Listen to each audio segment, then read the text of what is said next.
The muffled sound of crying carried down the empty hallway, echoing off the cold tiles like a haunting whisper. Lunch had just ended, and the corridors were still and silent, every sound magnified by the emptiness. Near the end of the hall, outside the girls' bathroom, 3 older students cornered a younger girl, their faces twisted with cruel delight.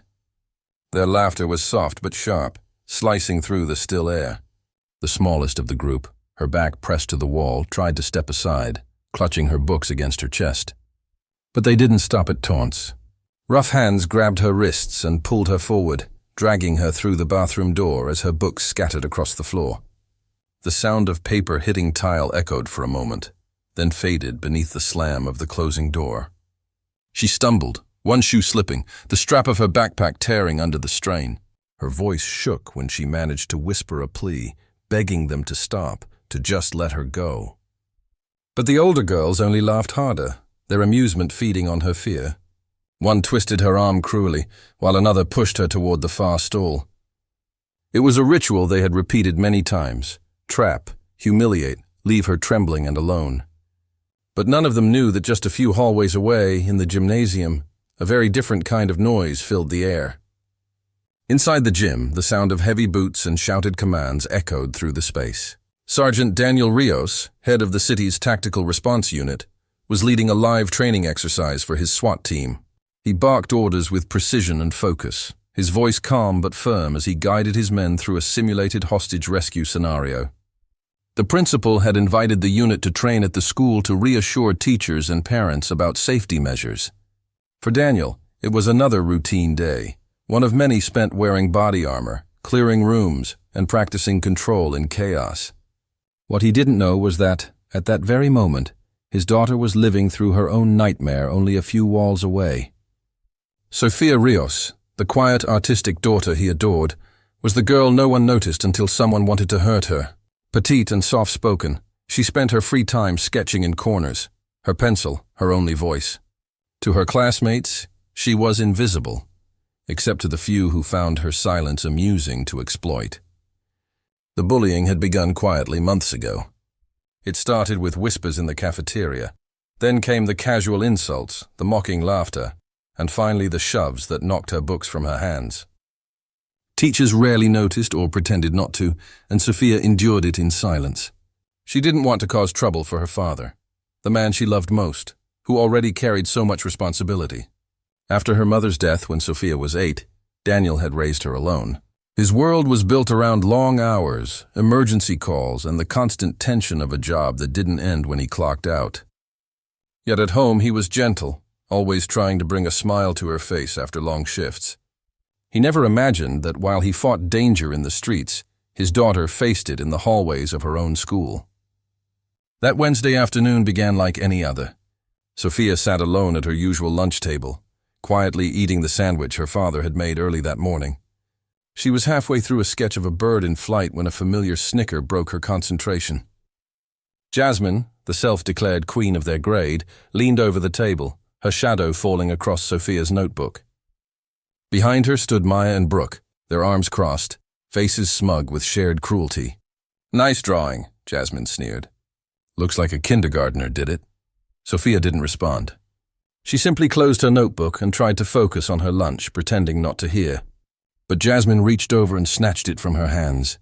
"Oh, little mouse is shy," she mocked, flipping through the pages.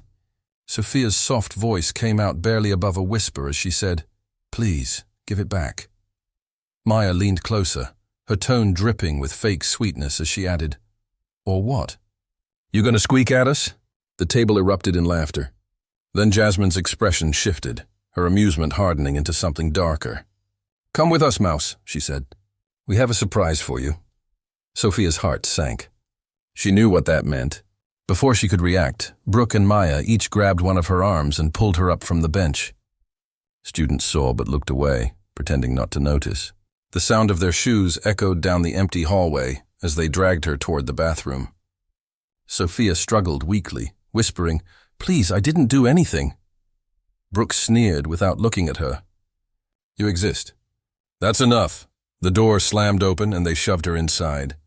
The sharp smell of disinfectant mixed with the faint metallic scent of fear. Jasmine turned the lock and smiled coldly. Time for a little makeover. From her bag, she pulled a small pair of scissors, twirling them between her fingers. Sophia froze, her back hitting the cold tile wall. "Please, no." Her words trembled, but her fear only fueled their laughter. Back in the gym, Daniel's voice rang out, crisp and commanding.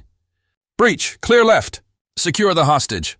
His team moved with precision, every motion rehearsed to perfection. The sound of boots, gear, and shouted cues filled the space, until another sound pierced through. It was faint but sharp, a high-pitched cry that didn't belong in a drill. Daniel stopped mid-step. His instincts, honed by years of danger, jolted to life. He turned to his second in command.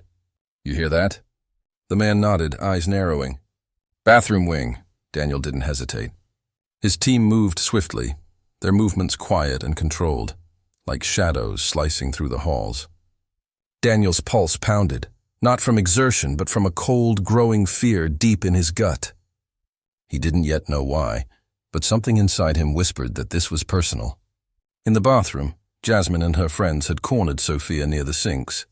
Maya held her by the wrists. Brooke gripped the scissors tighter, and Jasmine watched, her expression cruel and satisfied. The fluorescent lights above flickered faintly, reflecting off the metal blades. "You think you're better than us, Mouse?" Brooke hissed.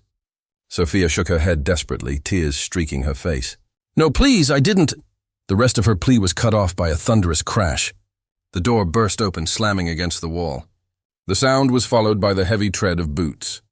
3 SWAT officers in black tactical gear filled the doorway, a wall of authority and power. At the front stood Sergeant Daniel Rios. For a moment, the world seemed to stop. Sophia's tear-filled eyes locked onto her father's, and realization hit both of them like lightning. "Dad!" Her voice broke. Daniel's expression shifted instantly, from disbelief to a calm, terrifying fury. His voice was low but sharp as steel when he said, "Step away from her." The girls froze. The scissors in Brooke's hand trembled. Daniel took one measured step forward, his presence filling the room. "You have 3 seconds," he said quietly, the voice of a man who had stared down armed criminals. 3. Maya let go of Sophia's arms. 2. Jasmine backed away, her bravado evaporating. 1. Brooke dropped the scissors. They clattered loudly onto the tile floor.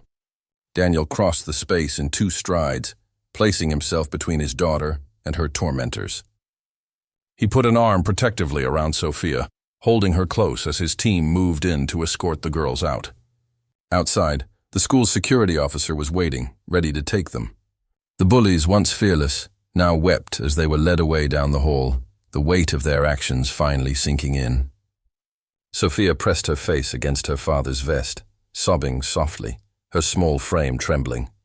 Daniel knelt, tilting her chin up gently, his gloved hand brushing her cheek as he searched for any sign of injury. His voice softened completely. "You're safe now, baby girl," he whispered. By the time they stepped into the hallway, a crowd had gathered. Students stared wide-eyed as 3 crying girls were escorted out by armed officers. Word spread through the building in minutes. Everyone would remember the moment Sergeant Rios stormed into that bathroom and discovered what had been happening to his daughter. From that day forward, everything changed. Sophia was no longer the quiet girl in the corner. She walked through those halls with her head held high, not because of fear or revenge, but because she had seen that courage could come from love, and that even the quietest voices could be defended. The school, too, changed. Teachers paid attention. Students thought twice before whispering cruel words.